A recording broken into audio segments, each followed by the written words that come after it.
Peggy 18.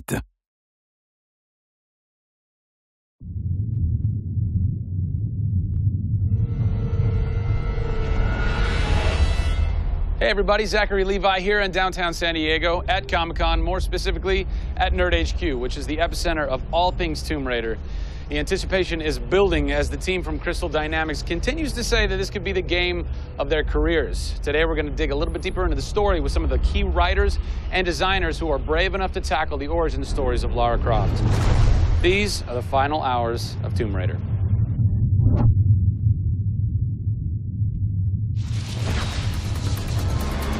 We're in downtown San Diego. We're at Nerd HQ.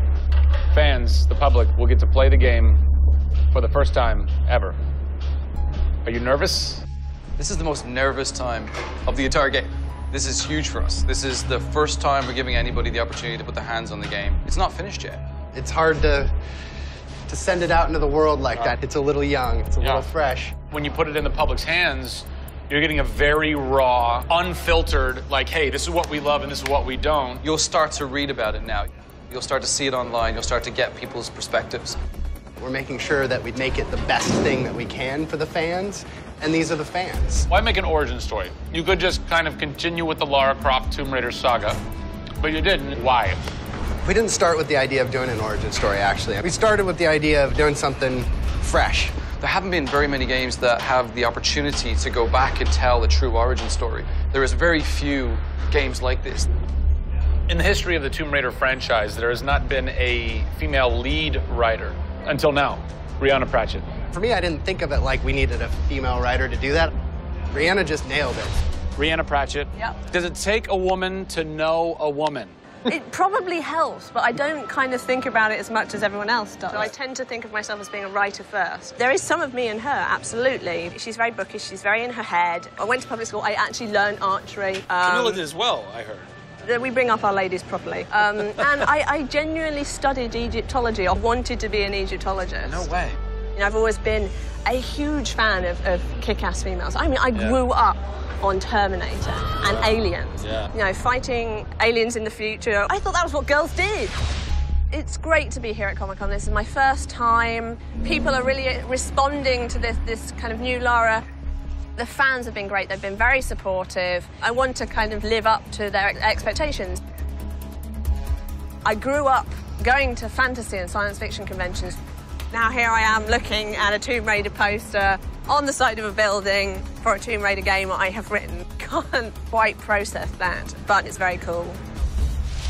Lara's actions affect her character and her emotional state, and so the first kill for us was a big thing.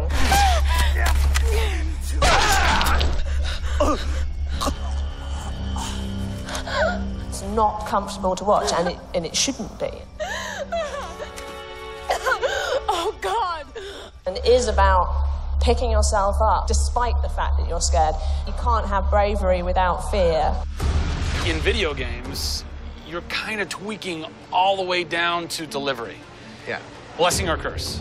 Games development can be quite harsh on narrative. You know, you can lose levels or characters. You have to be amazingly flexible. When is the script finally finished? You get insight when you see it through your audience's eyes. Yeah. So once the story gets to a point where we can start sharing with people, where we can start putting it on the screen, then we start to understand, are people getting from it what we want them to get from it? The feedback is that it's really fulfilling our primary goals of delivering a story that introduces people to a Lara Croft, but also just takes them on an amazing adventure.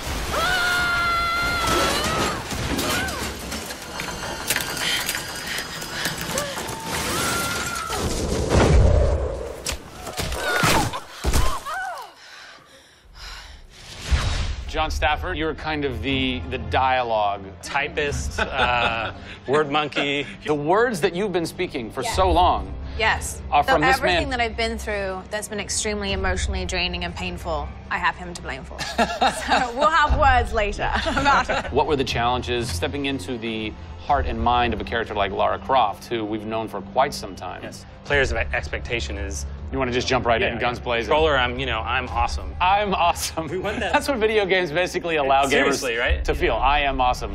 Challenge for me is to show her vulnerable. We're shipwrecked on an island inside the Dragon's Triangle. Still have a very playable game, but also show real emotional character. It's very difficult to do that in game. Please come and get me. You can do this, Laura. When you have really extreme circumstances, you have really extreme emotions. What the hell? Can't hide from me, outsider. It's all about her survival. She's basically willing to do whatever it takes.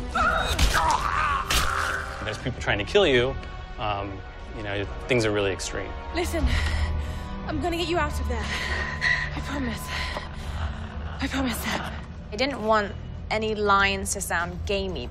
There was a good collaboration of making sure that really that didn't happen. That's very difficult writing, you know. How do you write a line that isn't just like, I should go there? Yeah. You know? Yeah. You know, I mean, that's... I bet there's something hidden in that crate. I want you to love this game in a way that really feels like the first time you played it, but do it in a way that people have never seen before. For me, it's crazy not to look at this as an opportunity to really start that dialogue. This is the game of our careers. This truly is the first time to sort of say, okay, this is it. Well, now that we know a bit more about what it takes to reimagine an icon from the ground up, we're headed east to go behind the sounds of Lara's journey, a journey that is heightened and shaped by cinematic score and sound design. I hope to see you on the next episode when we talk to who's behind what we're hearing in Tomb Raider.